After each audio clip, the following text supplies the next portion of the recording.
으로 사랑하고 축복합니다. 옆에 분과 인사 나눠주시기 바랍니다. 사랑합니다. 축복합니다. 감사합니다. 또 하나 더 서로 물어보실까요? 뭘 물어보냐? 얼마나 읽었습니까? 이건 안 따라하십니다.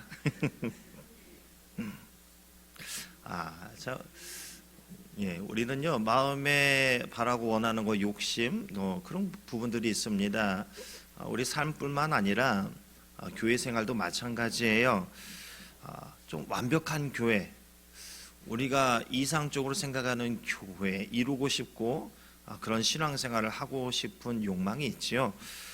자, 완벽한 교회, 이 땅에 과연 있을까요? 싸움이 없고 사랑만 있는 교회, 이런 교회가 있을까요? 완벽한 사람이 없지요. 근데 교회를 구성하는 건 사람이기 때문에, 완벽하지 않은 사람으로 구성된 교회이기 때문에 또 완벽한 교회는 또 이 땅에 없는 것 같습니다. 교회에서 상처를 받은 한 성도가 어느 목사님에게 찾아가서 말하기를, 이 세상에서 완벽한 교회, 싸움이 없고 상처도 없고 서로 사랑만 하는 그런 교회를 찾고 있다고, 그런 교회 좀 소개해 달라고 이렇게 물어보는 거예요.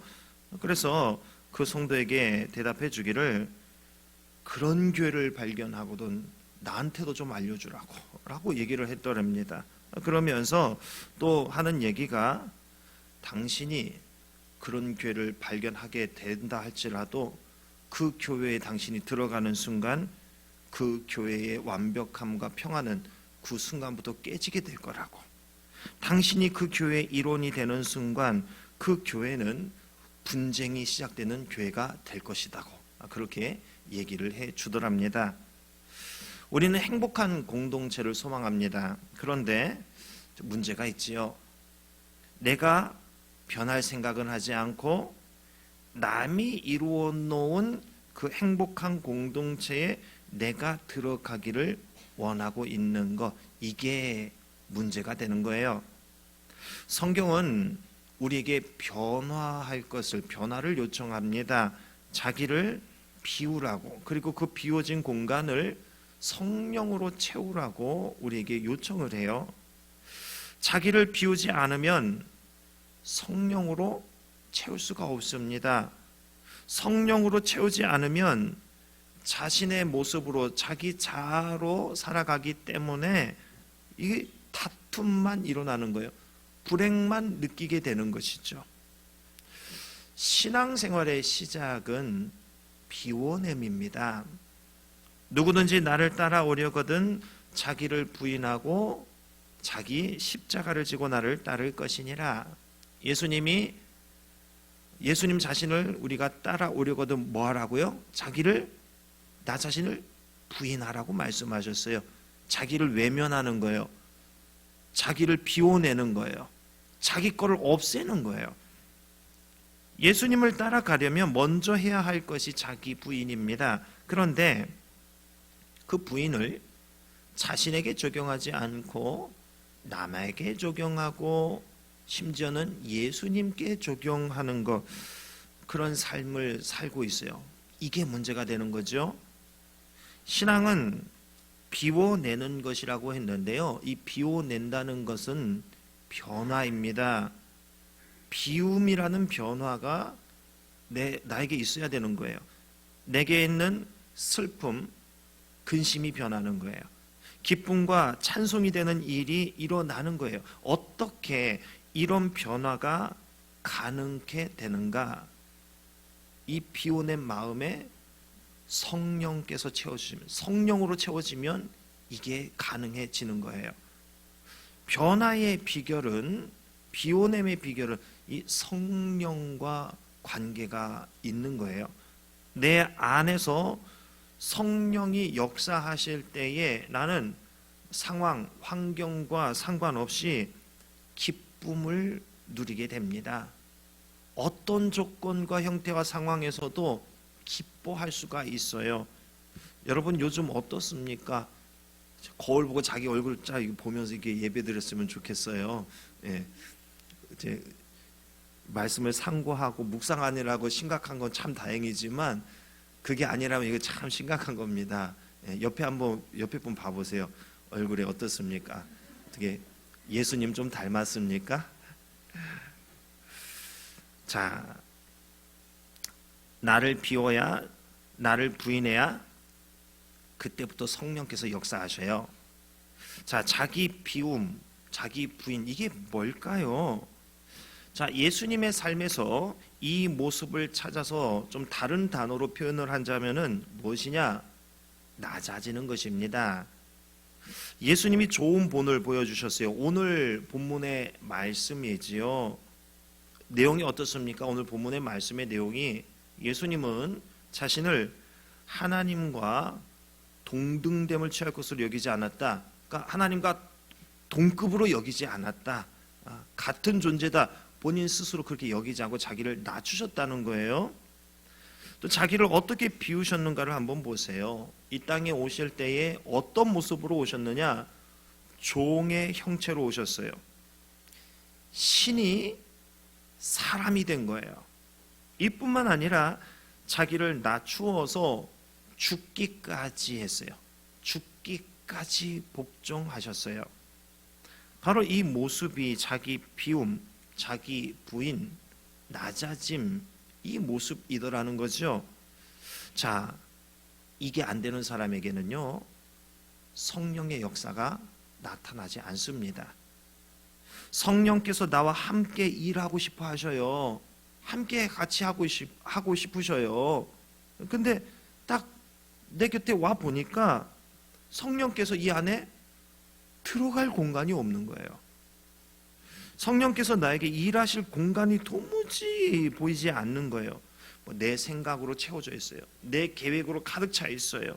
내가 원하는 것, 내 고집, 내 의지, 내 자존심, 이런 것들로 꽉꽉 눌러 담아서 가득가득 이게 채워져 있으니까 성령께서 거기에 들어올 공간, 자리를 차지할 곳이 보이지를 않는 거예요. 때문에 우리는 내게 채워져 있는 이 부분들을 발견하고 걷어내야 되는 거예요. 비워내야 되는 거죠. 예수님도 이 일을 하셨습니다. 7절 말씀이지요. 오히려 자기를 비워 종의 형체를 가지사 사람들과 같이 되셨고, 신인데 누구와 같이 됐어요? 사람과 같이 되셨어요. 성령께서 예수님 안에 충만하게 역사하실 수 있었던 비결이 바로 이것입니다. 낮아짐이에요. 낮아짐. 내 안에 성령께서 충만하게 역사하시기를 원한다면 바로 나를 비워내야 돼요. 낮아져야 돼요. 하나님 앞에서 나를 없애는 거예요. 세상과 나는 간 곳 없고 구속한 주만 보이도다. 이 삶을 목표로 해서 살아가는 거예요. 내 생각, 내 계획, 내 자존심, 내 의지 다 그냥 깡그리 없애버리는 거예요. 그렇게 비워내면 비워낸 만큼 뭐 어때요? 공간이 생기잖아요. 그 공간이 바로 하나님의 복을 받을 수 있는 그릇이 되는 거예요. 하나님은 여러분에게 기쁨과 생명 주시기를 원하셔요. 여러분과 함께 거하기를 원하셔요. 그런데 내 안에 그것을 받을 공간이 없으면, 그릇이 준비되어 있지 않으면은 하나님께서 아무리 좋은 것을 부어주셔도 그걸 내가 담아낼 수가 없는 거예요. 계속 그냥 내 욕심만 채워놓고 그 길을 흘러서 그냥 다른 데로 그냥 넘쳐 가버리는 거예요. 내가 그걸 담을 수가 없는 거예요. 자신을 비우고 하나님의 뜻으로 채워지게 되는 것이 영적 성숙입니다. 이게 되면 우리 신앙 공동체요, 우리가 모두가 한 마음을 품게 됩니다. 내 생각, 내 감정이 가득하면 성령은 거기서 역사하기를 거부하십니다. 내 것으로만 살면 내가 분열의 씨앗이 되는 거예요. 분열의 씨로 인해서 성령의 역사가 멈추어 버립니다. 성령이 왜 역사하지 않으시는가? 왜 성령의 능력이 나타나지 않는 것인가? 왜 성령께서 침묵하고 계신 것처럼 느껴지는가? 바로 내 마음을 나 자신으로 채워서 그렇습니다. 성령으로 채우지 않아서 그래요. 여러분은 감정까지도 부인할 수 있어야 됩니다. 그리고 성령의 다스림을 받아야 돼요. 불편한 감정을 해결하지 못하고 오랫동안 그거 끌고 있잖아요. 그러면 그게 어떤 모습으로 형상이 맺어지느냐? 당짓는 모습으로 맺어지게 됩니다. 사람에 대한 불편한 감정을 딱 내가 갖고 있잖아요. 그러다가 다른 사람에게도 나와 유사한 이런 감정이 있는 것이 딱 보여지잖아요. 그러면 그때부터 서로 통하게 돼서 어떤 역사가 일어납니까? 모여라, 이 같은 마음을 품은 사람들끼리 이게 모이기 시작하는 거예요. 서로 모여서 신나게 그 사람을, 그 상황을 헐뜯습니다. 그렇게 한 달, 두 달, 1년, 2년 지나잖아요. 그렇게 해서 그 한 무리들이 형성이 되는 거죠. 당을 짓게 되는 거예요. 이거 마귀에게 틈을 주는 것입니다. 그래서 여러분은 감정까지도 부인하고 성령의 다스림을 받아야 하는 거예요.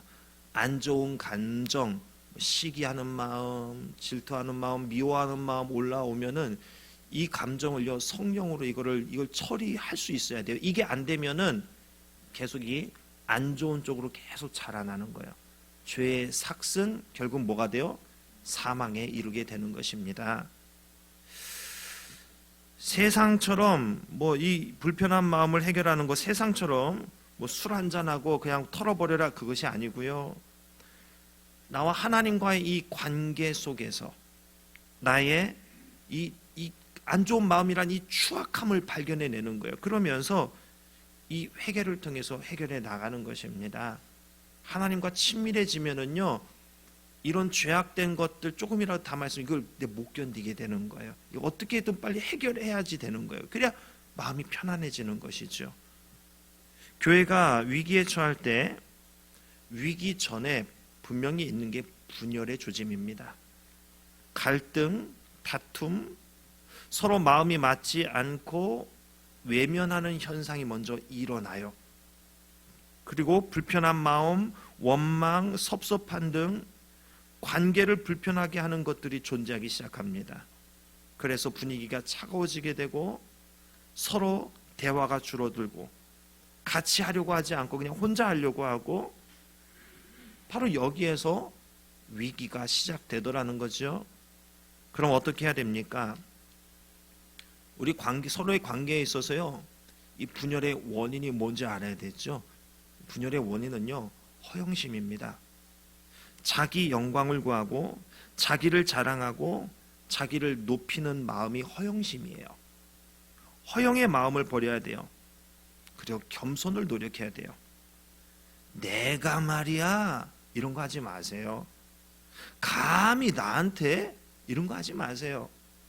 상대방보다 내가 더 낮은 존재로 상대방을 나보다 더 높고 괜찮은 존재로 이렇게 여기는 마음이 늘 있어야 돼요. 사람은요 자기 자신에 대해서는 좋은 것만 봅니다. 그리고 다른 사람에 대해서는 뭐예요? 뭐만 봐요? 단점만 봐요. 자기에게는 관대해요. 남에게는 어때요? 국물도 없어요. 똑같은 실수를 해도 내가 하는 실수는 그럴 만한 이유가 있어 이렇게 해명을 하는데 그러면서 자기는 좋은 사람이라고 여기는데 남이 똑같은 실수를 하잖아요. 그럼 어때요? 아이 저 인간 왜 저래? 이런 생각이 확 올라오는 거죠. 그 사람의 안 좋은 것만 골라서 보게 돼요. 이 모습이 내가 타락했다는 증거예요. 우리는 남을 보고 세상을 보고 나 자신을 보는 이 눈에 할례를 받아야 돼요. 거룩하게 구별됨이 있어야 돼요. 우리가 무엇을 바라보는가 이거 참 중요합니다. 마음은요 영을 담는 그릇이에요.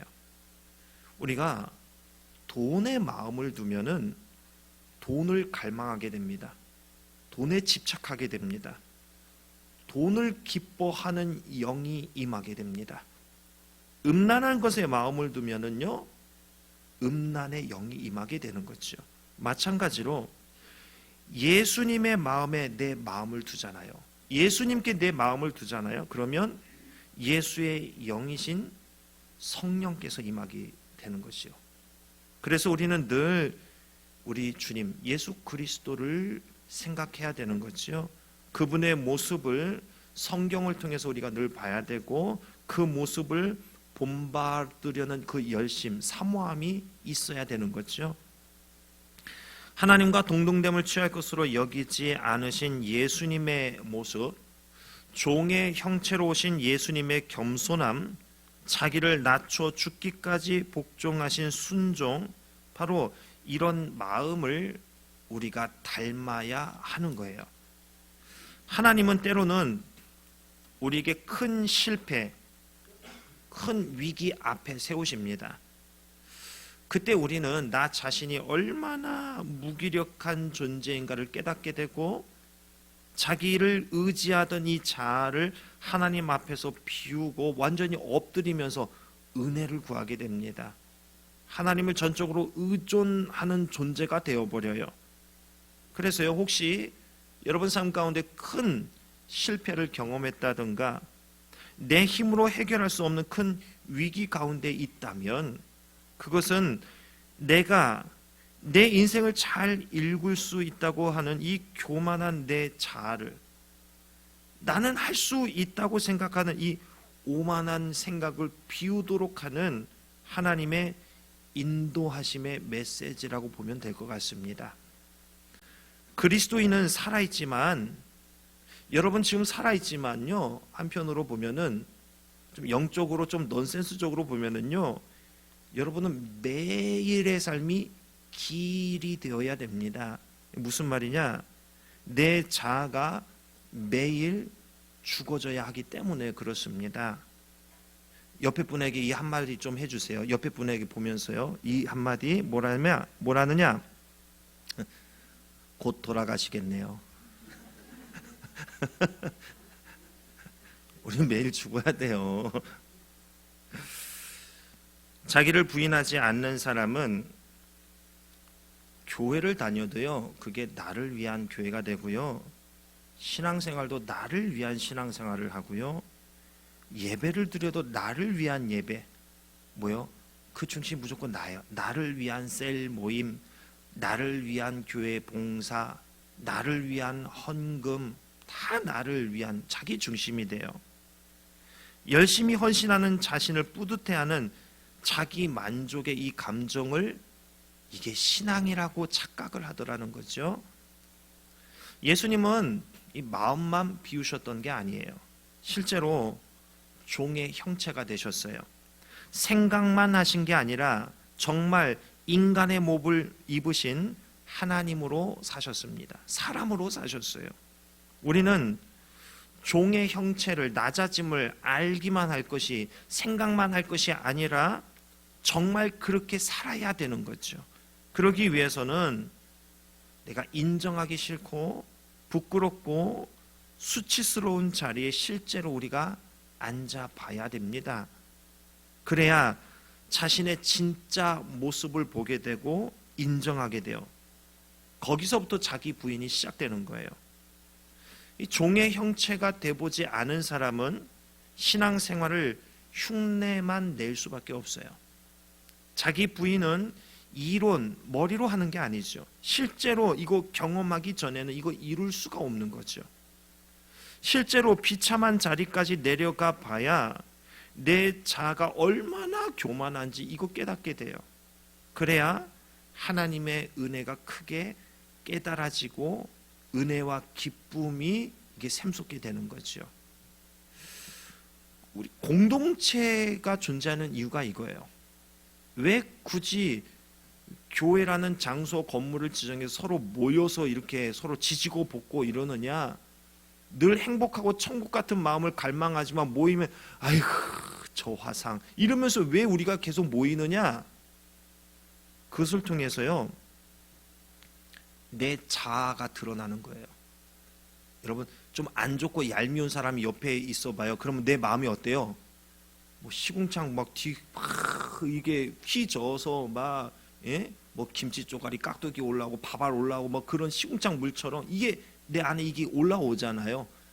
가만히 냅두면 어때요? 그 더러운 물도 가만히 냅두면요, 가라앉아서 위에는 맑은 물이 뜹니다. 가만히 있으면 맑아요. 근데 좀 얄밉고 안 좋은 상황, 뭐 좀 어려운 상황만 있으면 어때요? 이게 휘휘 져서 이게 올라와요. 내 본래 성격이. 공동체의 생활을 하는 이유가 바로 이겁니다. 나의 이런 게 드러나야 나의 지저분하고 더러운 것을 내가 깨닫게 되는 거죠. 내가 얼마나 교만한지 알게 되죠. 그래야 하나님의 은혜를 깨닫게 되는 겁니다.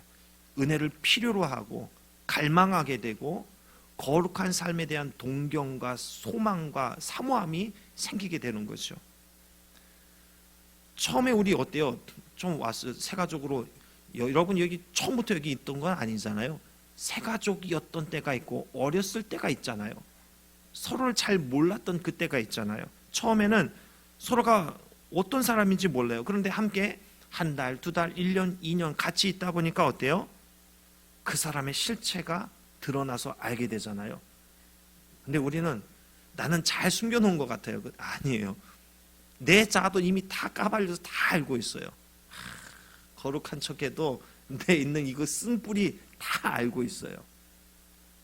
서로의 실체를 알게 되면 어때요? 티격태격하는 마음과 실제로 이런 모습들이 나타납니다. 어떻게 저러냐? 어떻게 나한테 그럴 수 있어? 자기가 뭐라고 나한테 그런 말을 해? 나에 대해서 뭐 얼마나 알면 얼마나 안다고 그래? 자기가 더하면 더했지 나보다 덜하지는 않아. 이거 참 이게 어이가 없어서 이런 반응이 올라오잖아요. 이거요, 나 자신이 낮아지는 것, 비워내는 것, 종의 형체가 되는 것을 거부하는 모습입니다. 나를 부인해야 한다는 것은 머리로는 알아요. 예수님을 따르려면 겸손해야 된다는 거 알아요. 근데 알기만 하고 이런 쓴뿌리가 계속 올라와요. 나는 그 자리 가만히 있고 머리로만 아는 거예요. 신앙 공동체에서 우리는 서로의 이런 모습을, 자신의 이런 모습을 깨닫게 되는 것입니다. 불편함을 통해서 나 자신을 돌아보게 되는 거예요. 어떤 성도들은 불편함을 느끼게 되고 그게 달하게 되면은요, 나 자신을 꺾고 비워내는 대신에 그 상황을 회피하고는 하고요, 관계를 끊어버리거나 다른 교회로 가버리거나 해버려요. 이러면은요, 내 안에 자기 부인, 자기를 비워내는 것 이루어지지 않아요. 그냥 신앙의 경력만 쌓아갈 뿐인 거죠. 하나님은 우리가 스스로를 꺾고 하나님께 순종할 때 영광을 받으십니다. 예수님은 십자가에서 죽으셨어요. 화려함이 전혀 없으셨어요. 성공이랄 게 없었습니다. 죄수로 낙인 찍혀서 십자가에서 비참하게 죽임을 당했어요. 사람들의 눈에는 가장 치욕스럽고 별 볼 일 없는 존재가 되어버렸습니다. 그런데 하나님은 그런 예수님을 통해서 영광을 받으셨습니다. 하나님께 죽기까지 순종하셨던 그 마음이 하나님께 영광이 되었어요. 자신의 뜻을 비우고 하나님의 뜻에 순종해서 하나님의 뜻이 이 땅에 이루어지게 하셨습니다. 우리가 바라보고 본받아야 하고 이루어야 하는 삶이 바로 이것입니다. 하나님께 순종하다 보면 화려한 성공도 대단한 업적도 뭐 치유, 기적 이런 거 없을 수도 있습니다. 하나님이 능력이 없으셔서 큰 건물 지을 능력이 없고 큰 성공 이룰 역량이 안 되셔서 우리를 그저 그런 삶에 머물게 하시는 분이 아닙니다. 하나님은 우리의 성공과 건물에 감격하고 영광 받으시는 분 아닙니다. 그런 하찮은 것들을 통해서 영광을 받으시는 분이 아니에요. 내 마음은 그런 것들을 원하지만 이거 비워내고 건물을 포기하고 성공을 포기하면서까지 하나님의 말씀 따르는 것을 더 소중히 여기고 말씀에 순종하는 삶을 지속적으로 우리는 살아가야 하는 거예요. 그런 마음과 그런 삶에 의해서 하나님께서 영광을 받으시는 겁니다. 하나님은 우리 스스로가 자신을 꺾고 하나님께 순종할 때에 영광을 받으시는 겁니다. 하나님께 영광 올려드리는 삶이란 뭐 거창한 게 아니에요. 복음은 내가 새로운 피조물이 되는 것입니다. 영혼 육에 걸친 총체적인 변화를 통해서 완전히 새로워지는 거예요. 말씀에 대한 순종이 여러분의 미래를 결정합니다. 자기를 비워내는 거예요. 그리고 하나님의 뜻으로 그 공간을 채워나가는 거예요. 내가 하고 싶은 거 많지요. 내가 이루고 싶은 거 많지요. 그러나 하나님을 위하여 하나님의 뜻이 이루어지는 것을 위해서 그거 포기하셔야 됩니다. 그걸 포기해야 하나님의 것으로 채워지기 시작하는 것입니다. 성령께서 여러분의 삶에 충만하게 역사하시는 비결이 바로 이것입니다. 자신을 비워내고 그 자리를 성령으로 채우는 삶, 예수님처럼 낮아지고 비워내고 겸손한 삶을 목표로 삼고 이거 이루시기를 주님의 이름으로 축원합니다. 기도하겠습니다.